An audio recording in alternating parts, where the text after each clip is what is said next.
droits culturels sont les droits d'une personne, seule ou en commun, de choisir et d'exprimer son identité, de se référer ou non à une ou des communautés, d'accéder aux ressources et au patrimoine culturel, de participer à la vie culturelle par les activités de son choix, de s'éduquer et d'éduquer, de se former et de former tout au long de sa vie, et enfin de participer au développement culturel et au développement des coopérations culturelles. On a l'habitude de parler de l'accès à la culture, mais en fait, quand on dit ça, c'est l'accès à la culture qui a été fabriquée, produite par des personnes, généralement qu'on dit habilitées à, que ce soit dans le domaine du théâtre, du cinéma, de la littérature. Et là, dans les droits culturels, l'idée c'est d'élargir, on va dire,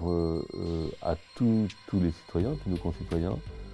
cette capacité de produire de la culture et de la partager. Dans la notion des droits culturels, en tant que droits humains fondamentaux, c'est la priorité à la dignité de l'être humain. Et avec cette idée qu'on n'est pas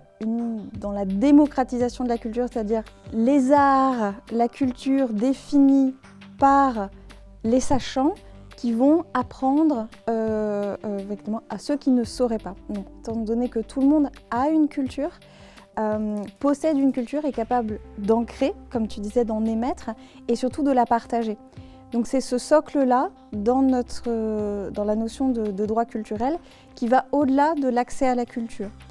C'est cette définition de la culture qui est beaucoup plus large qu'uniquement les arts. C'est à la fois les modes de vie, les croyances, les valeurs, les arts, les traditions qui définissent un être humain, qui définissent son identité et les significations qu'il donne à son existence, y compris donc les sciences, avec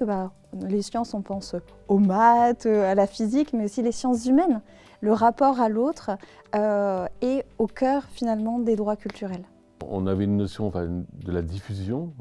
de la culture un peu verticale et descendante.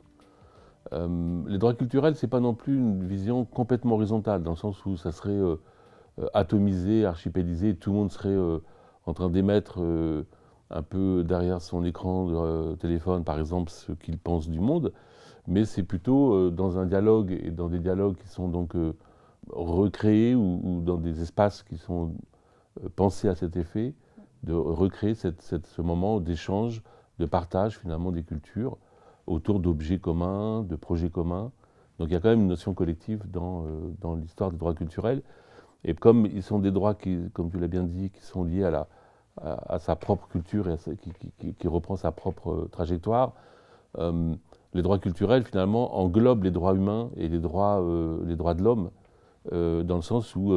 c'est une acception complète en fait du respect de l'humain dans tout ce qu'il est, dans ce qu'il produit, d'où il vient et tout ce qu'il peut devenir.